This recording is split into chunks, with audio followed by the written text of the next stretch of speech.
is closing day at the Fall Turf Festival at Gulfstream Park West. We're going out with a bang. We got 11 races, all 2-year-olds, 6 stakes races, full fields. You know, Pete, full fields throughout the meet. Yeah, full field throughout the meet and very competitive races here this afternoon. As you touched on, Ron, 11 races on the card. Some of the sting taken out of yesterday with the Rainbow Six getting hit for over $100,000 yesterday. We still have mandatory payouts, though, in the Super High Five, the Rainbow Six, and the 50-cent late pick 5. Yeah, anything you have the most winners, you'll be taking it down today, and that's always the case on the closing day of a meeting. And as we mentioned, lots of fun here at Gulfstream Park West. Before we get into this exciting card, all 2-year-old babies in here with some 14-horse fields. Should be a lot of fun. Let's see what we got tweeting out there. And one thing we have over at Gulfstream Park yesterday, that is Mongolian Saturday, and he works backwards yesterday because he's getting ready, Pete, for a race in Hong Kong, and they run the other way there. That's great. Hong Kong racing is not a racing circuit that gets a lot of U.S. invaders, so it'll be great to see Mongolian Saturday go to Hong Kong and try to take on the heavy hitters. Some of the best racing in the world takes place on a regular basis in Hong Kong. You know, Thanksgiving is the time of giving, and I just wanted to show this tweet out there, and if you haven't done it already, you might want to go out and donate to the Permanently Disabled Jockeys Fund. It's a great time of year with Christmas coming up, and it's a great cause for these jockeys to go out and, risk their lives every day, and some of them get hurt. And this is a good way of paying back if you love the game of horse racing. Absolutely. We all have to do what we can for both the jocks and the retired thoroughbreds to get them a home and get them situated after their careers are Yeah, over. so if you got a couple of extra bucks, send it that way. I'm talking to you, directly to you, Pete. Are you talking to me? Well, Yeah. I got a couple extra bucks on today's racing card. We have a lot of invaders here, both the equine and the human variety. Aaron Grider coming in from New York to South Florida today, and a variety of New York and Kentucky invaders, including some horses that are exiting Breeders' Cup races here today. Yeah, and the first race, we're starting on the turf. Yeah, first race of the afternoon is on the turf. We kick it off at 1 mile and a 16th. These are maidens. They're of the $35,000 claiming variety. We have a field of 11 here, scratch number 12, Unspoken Quality. We started off with a pretty tricky race. Ron, you went to the number 7 horse in here. That's Gumalev for trainer Marcial Navarro. Yeah, he's dropping to this $35,000 level after a rough outing against $50,000 types in which he was pushed out. He was forced to steady.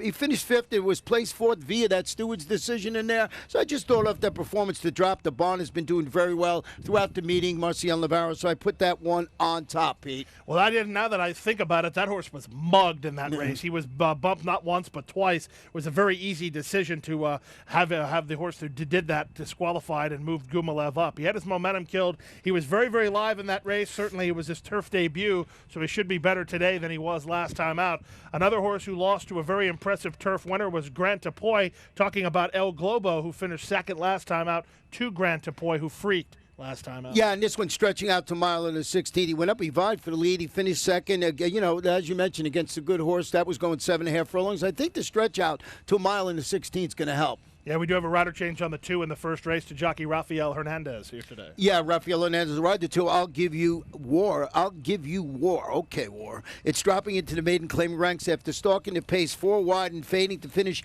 a distant 4th. It was against maiden special weight competition, going 1 mile and a 16. It was on a yielding course at Churchill Downs. There is not a yielding course here today. No, there isn't. And Dane Kabisky has been winning races. Wow. You saw Secret Diary drop and pop the other day. This horse is taking a very similar drop in class here today. Hernandez won 3 races yesterday, so he certainly has the hot hand. Yeah, and Dan Kabisky, I mentioned it this morning. I did the radio show on Sirius with Bill Finley and Dave Johnson, and said that I hadn't picked this guy, Dave Kabisky, and he came in, and you mentioned this yesterday, to win races. Absolutely, and you'll see that even once we get into the Champions Meet, which is 1 week from today, by the way, Saturday, December 5th, with a 12:05 starting time. We'll move now to the second race, but to be honest with you, Ron, I don't think we're going to talk about this very much because it looks like Brandy's Girl or Bust. She won in an absolute canter last time out. Never had to ask her for anything at all, and she drew off to win by 4.5 lengths. Yeah, let's go back and see that performance from Brandy's Girl. Boy, was this impressive. This, to me, was the most impressive race at the meet as far as just winning and never asked this horse to run. Yeah, Paco, so you just saw he kind of threw across there and tried to get her to quicken, but he didn't need to do anything more than that. Takes a peek over his shoulder and then goes to pose closing here as Brandy's Girl just completely trounces the competition. It was her first start in from New Jersey. It was her first start against winners. There were a lot of different reasons to think that Brandy's Girl would not be a winner, let alone an impressive winner like that. Here today, all those unknowns go off the table. She's much the best on paper, and she'll probably win easily to kick off your early pick 4. You know, she won that race at Monmouth by 12 lengths, so there was a sort of a signal she was going to run well. But what about the 7 horse in here, Ballet Diva, a multiple stakes winning sprinter, turning back after setting a pressured pace, fading, but that was in the mile and the 16th division of the My Dear Girl Sire Stakes. Stanley Gold, here's what I like. He ready for this performance with a bullet 5 furlong work, 59-3, so he put some bottom into her, put some speed into her, and this, if you know Stanley Gold, and there's 2-year-old racing around, you better pay attention. Be interested to see what Paco does with Brandy's Girl, because as you touched on, Ballet Diva has a very quick first gear. She just didn't want any part of 2 turns last time. She has an outside gate here, so in my mind, she has the advantage tactically. If she can gun and send under Caraballo and try to clear Brandy's Girl, that's got to be the best move. The question is, A, does Paco allow that? And B, if he does, how long before he tips her to the outside and has to go after her? And that's one of our 6 stakes on the afternoon house party. So it looks like it's Brandy's Girl or bust, as you said. Yeah, well, I think this card is certainly a great prelude to the 2015-16 Champions meeting. These races are really, really good, including a strong races race number 3, maiden special weight variety, going 5 furlongs over the turf. Todd Pletcher represented in here. We have a Kabisky first-time starter. We have a Nix first-time starter, and we also have a first-time starter from a barn that has not seen the winner's circle at Gulfstream West this year, but that's only because he's probably saving a lot of them for claiming Crown Day. We're talking about trainer Joe Sharp. Ramsey won her on the outside and Fairy Tale finish. Yeah, and that's where I went to Ken and Sarah Ramsey, homebred son of Badge of Silver, making his career debut, as you mentioned, for Joe Sharp. Back-to-back bullet 5 furlong workout showing in preparation for this assignment. Freshman starts his campaign. Lasix, Paco Lopez handling the outside post. If there is a problem here, it's post 11. To look back, there has not been many winners there from that post. I think there's only been 1 at the meeting. Wonder how many races we've run, though, out of the 11-hole going 5/8. Not many. Yeah. But no matter what, I mean, you know, you have to have speed to get over from an 11 post. Even if you're not going to the lead, you still can't be stuck out too far, and certainly you can't be left with too much to do going that distance. So might be a send situation for Paco aboard the 11. The horse you use second, a Ralph Nix first-time starter, has Luca Panici up, so I would not figure the offense would be early. This horse will be doing her best running later, talking about Cash Money. Yeah, son of Munnings making his career debut for the, for the connections you just mentioned, going 5/8 with a string of solid Gulfstream Park workout showing, including a 3 furlong bullet in 35-2. So this horse here, this race wide open. You know, the last race, do you single that horse in the second race and then go deep in here, because this is a wide open affair. Right? You absolutely have to. It's not worth trying to. If you're going to play the multi-leg exotics, the pick 5 and the early pick 4, it's really not worth spending the money to try to beat a horse that's probably going to win when you have so many other races that can create the value for you. It's definitely a situation of singling Brandy's Girl and trying to spread in some of these other races. Well, you mentioned one of the jockeys coming in from up north, and that is Aaron Grider, and he's going to be riding the one opening Remark, who's a $625,000 son of Harlan's Holiday, debuting for Todd Pletcher. Been working up at Palm Beach Downs. I mentioned the jock. Aaron Grider handles the inside post this afternoon. For me, Pete, every time I see Todd Pletcher start a horse on the turf, it's a little bit shaky. You know, you think this horse not really bred for the turf. Why is it going 5 furlongs on the turf? You know better than I do. Like I said, the cream is rising to the top here this afternoon, so I'm a little outclassed. I'm glad you're doing the handicapping and not me. Yeah, now I just think that the opening Remark, you can never leave Todd Pletcher off your ticket, but I like him betting when he starts his first-time starters on the dirt. That's just my own preference, one of my handicapping angles. Well, we can get the Ronnie Nicoletti book of handicapping, also available at Amazon.com. Number 5, While Ye May, has a rider change in race 3 to jockey Rafael Hernandez. Hernandez picks up the calls on the Kabisky runners today. We'll move now to the 4th race of the afternoon. Race 4 is a stakes contest. This is the Smooth Air. 2-year-olds take it around 2 turns here this afternoon. A couple of horses that have some resumes doing that, including Fellowship, who won big at Gulfstream Park, and El Charo, who won big here last time out. Yeah, but I want to go back and show you the horse that you pointed out, Pete, in here, and that is Asterisk, who all but got eliminated, right, last time out? I mean, there's no way this horse was supposed to win this race. I couldn't believe it. Watch this now. Rider almost falls down. I mean, look at Tyler. He's on the side of the horse. He's lucky to stay up there. And then as you'll see, this horse comes off the top of the turn and has every reason to lay down. There would have been nothing wrong with going and letting Giant Inca pass him in this race, and Tyler gets to work on him, and he just refuses to yield. And this horse will turn him away. It was his first start on the dirt. It was his first start at Gulfstream Park. It was his first start in South Florida. He did a lot of things right this afternoon. He's been freshened up since then. Now goes to the Ronnie Warner barn, who appears to be handling all the Arundel horses at this point in time. Ronnie very, very good with the 2-year-olds. Asterisk may be a horse to beat some of the top billers here. Yeah, and, third choice in the morning line. And when I went back and saw that, because Pete said, you got to watch the beginning of this race, I said, here's a horse I didn't have on my ticket, and I might have to go and expand my fourth race selections in there. But I did go with 5 Fellowship, an impressive winner of the mile and the 16th, $500,000 in reality division of the Sire Stakes. Stretches out to a mile today after breaking 10th and last in its last race. From the rail prior to closing 5 wide in that race to finish second. It was a huge performance, 6.5 furlongs. It was the $100,000 juvenile sprint and finished second to my favorite horse at the meet. I was just going to mention that. You took my thunder. Ronnie's a big little meatball fan. It must be the Italian in him. Fellowship doesn't really want to. I don't think he's a one-turn horse. I think he prefers the 2-turn distance. A horse that also freaked and won very well last time out was number 1, El Charro. El Charro's got some talent. He's been able to prove it in 2 of his 4 races. Had some traffic trouble when he lost to Fellowship in Gulfstream. Yeah, and he's a half to OBS championship winner. Fire Spike was a pretty nice horse. He's going to try and make it 2 in a row after drawing off to defeat those 75 optional claimers here at this same 1 mile distance, so that is key. The other horse I had some interest in, Pete, was the 2 Rafting, debuting locally after following his 7-furlong maiden victory at Saratoga. He goes up, he stalks the pace, and he weakens. That's in the mile and the 16th allowance at Keeneland. Graham Motion, Edgar Prado. This is a beautifully bred son of Tappet, and this is a good barn. And Edgar Prado rode some great horses through the years for Graham Motion, and he's got him back on top today. And I think this horse is going to be somewhere on the ticket. He's actually second choice on the card. Well, you have 3 horses. We talked about Asterisk, and then there's another horse that merits some consideration on the outside in Sumter. Sumter'd never been around 2 turns last time out, and it was a breakthrough performance. He's just progressing nicely for trainer Larry Bates. Is he as good as some of these horses we've been talking about? Just like with Asterisk, we don't really know, but it's a very contentious race. We've now talked about 5 of the 8 of them in race number 4. You're talking about taking the words out of what I was going to say. What a handicapping job. We talked about 5 of the 8 courses in the race, so it just goes to show you how wide open these races are today. Absolutely. Another wide open race, keeping with that theme, is race number 5 on the card. This is the Pulpit. We go a mile on turf. These are 2-year-olds in for $75,000. Pletcher has an undefeated runner, won the award last time at Belmont. He did it against a pretty strong field, talking about Mountain Music Man. Yeah, it's a half to a grade 1 stakes place horse called Tourist is going for 2 in a row after, as you mentioned, his 6-furlong debut, maiden victory against New York breds. Comes back and scores in the AWOD going a mile. It was on a good turf course up in Belmont. Pletcher has Edgar Zayas, who was his looked like he was his main rider here during the Gulfstream Park West meeting atop this $450,000 son of Bluegrass Cat. How hard is it to win a New York bred maiden race on dirt, then try turf for the first time, try winners for the first time, and tackle open horses for the first time, and not only win, but improve on your debut run?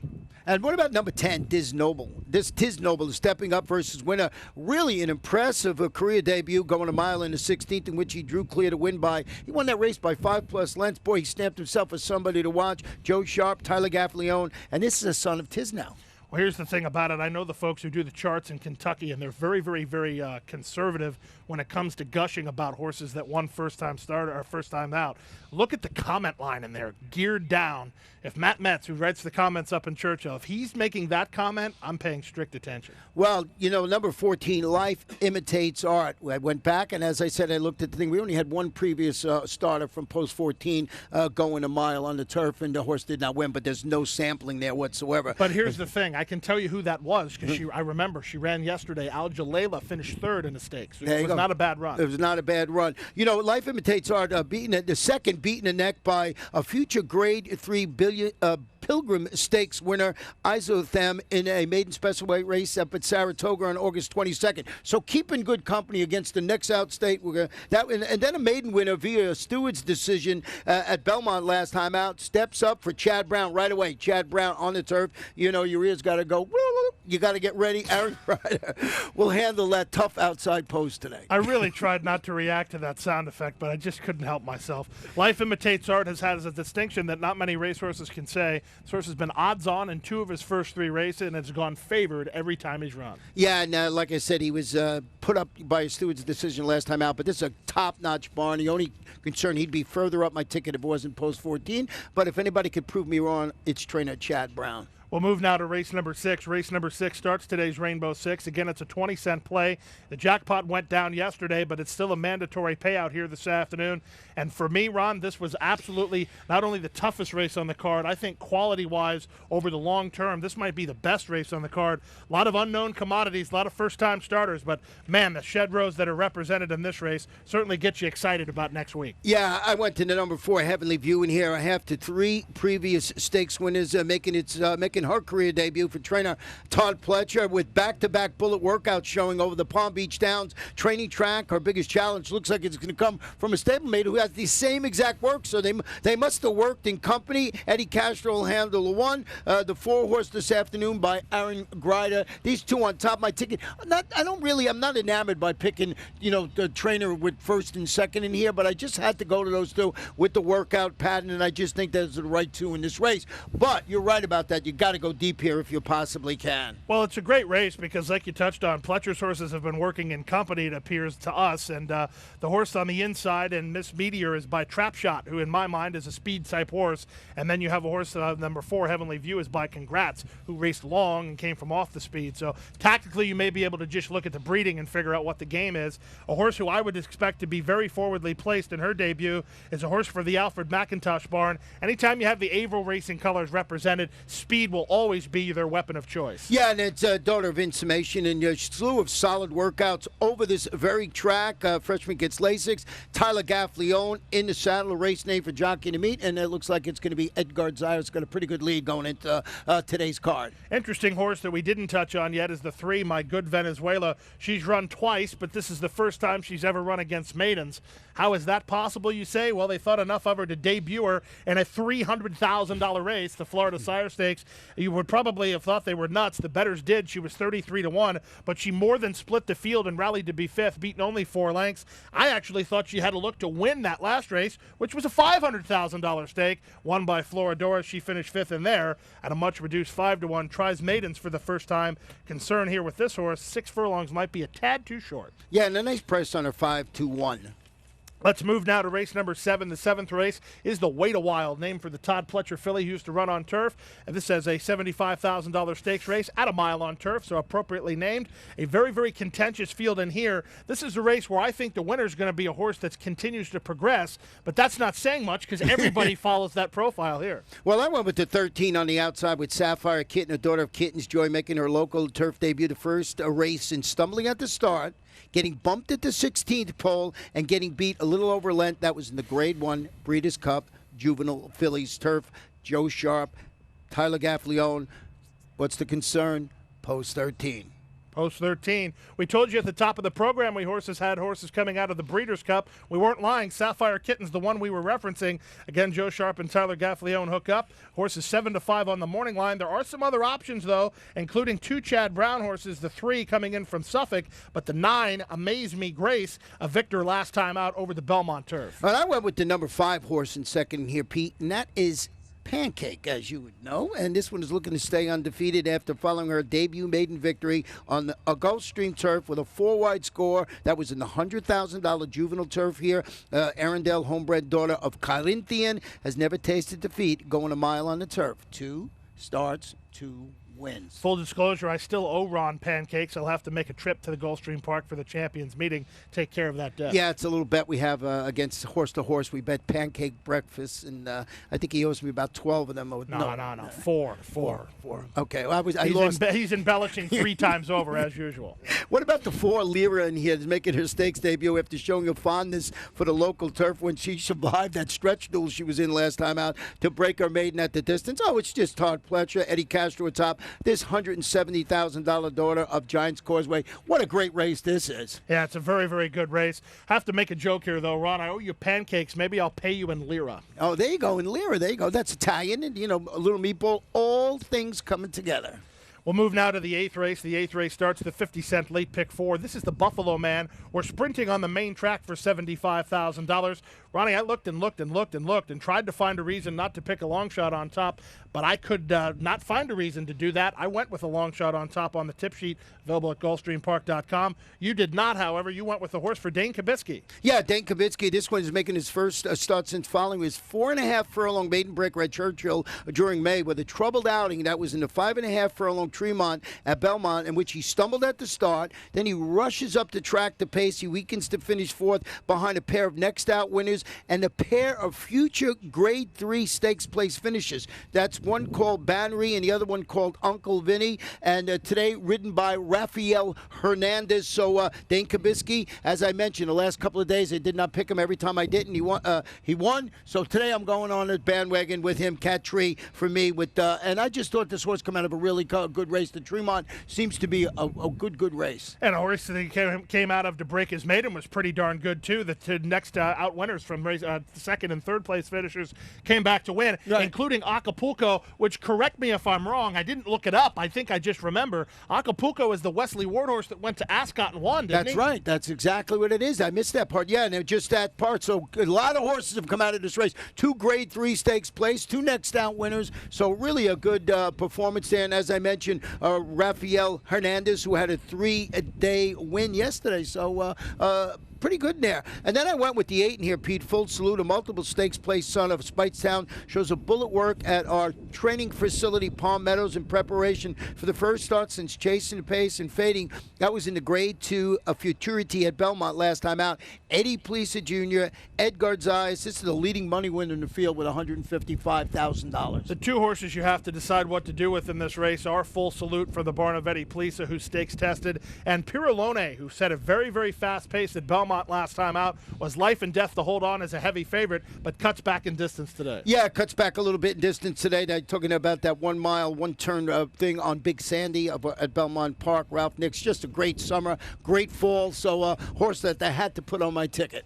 Let's now turn to the 9th race, the first leg of the $1 late pick 3. We're on the turf here at 7.5 furlongs. In this race, we have a full field of 12. All 12 of them have a chance when you get right down to it. Just so many different ways you can go in here. Again, we've been saying it, but I have to say it again. I thought when I looked at this card that somebody was joking with me with the space-time continuum and that we've already fast forward to next Saturday. Yeah, it's an unbelievable card. And if you forgot at the beginning of the show, we told you these are all 2-year-olds. All the races this week, today are going to be a lot of fun. I went with the 5, Had Attack, is stepping up, turning back after stalking the pace and getting outkicked at the wire. When finishing second, it was a $50,000 maidens here going a mile. And I just thought this one, I don't know if he's on, he's third choice on the morning line. You know, like you said, a wide open affair, but I'm going to hang my hat on Had Attack.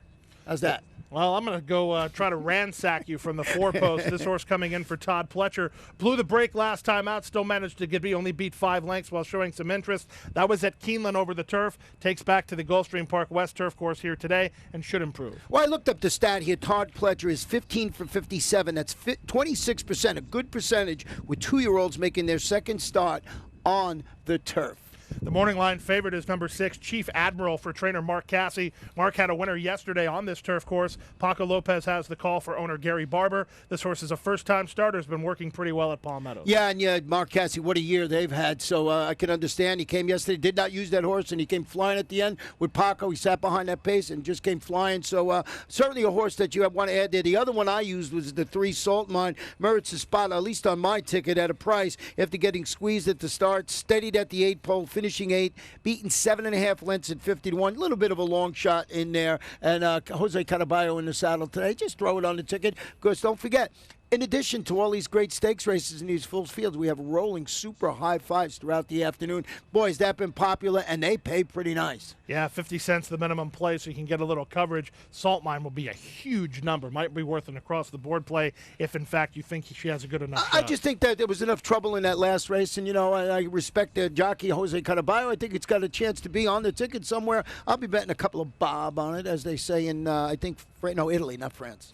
Let's move now to the 10th race, the final stakes of the season at the Fall Turf Festival. First half of the late daily double. This is the Hut Hut at 1 mile over the main track. The storyline here is another horse who exits the Breeders' Cup. We're talking about Andrea's Reward. Interesting thing is, Andrea's Reward for trainer Milt Wolfson trying the dirt for the first time. That's the wild card. But let's show you a race which may be able to answer some of those questions. We're talking about the race that she won at Gulfstream Park on the turf, the Our Dear Peggy. Now, she's the 4 horse. She's behind the speed under Jesus Rios. Now, she'll get the split. That's her right off the fence there in the 2-path. But as you can see, she's not really powering through there. This isn't a huge turn of foot. When she ran her debut race on the turf at Gulfstream, she showed the same grind-it-out time, one long striding, just keep the one pace and kick on type run. Well, that's good because that's what you need to run on the dirt. Andrea's Reward won that race and did what she needed to do, but you didn't see that explosive turn of foot that you're accustomed to seeing with turf horses, which in my opinion is one of the reasons why she didn't succeed very, very well at the Breeders' Cup, because it just ran away from her. If they were going 2.5 miles, she'd probably have a chance, but I think her grinded out style suits the dirt pretty well. Well, that's a good thing because she's a nice price on the board there today, and they thought enough of this horse, as you mentioned, to put her in the Breeders' Cup, so we'll see how it runs. But I did go with the 11 Royal Story, and this one is making her local debut, the first start since responding to the addition of Lasix, so with a 4th place finish in the $84,000 Rags to Riches Stakes going a mile on the Churchill main track. Brendan Walsh has Fergal Lynch in the saddle this afternoon, and I just thought this was the right horse in this 10th race, our final penultimate race, as we've been saying a lot this week. Of the year here at Gulfstream Park West. Well, trainer Brendan Walsh is good. If you're tabbing him for the championship meet, leave him out at your own cost. He does very, very good work. He's had a solid season with a variety of campaigners. And one of the things about Brendan Walsh is he doesn't strictly run stakes horses. He has them in all categories. A trainer that's been having a fantastic Gulfstream Park West meet is Carlo Vaccarezza, and he's got number 5, Little Priscilla, step up into stakes company after returning from the freshening, defeated a field of maiden special weight runners at the distance, just drew off and won that thing by 7+ lengths. He's 21%. I'm talking about Carlo Vaccarezza winning consecutive races. And, boy, he's got 10 wins, I think, at the meeting, and that's right near the top 5. Ronnie goes in the Hut Hut 11, 5, and 12 as we turn our attention now to the 11th race.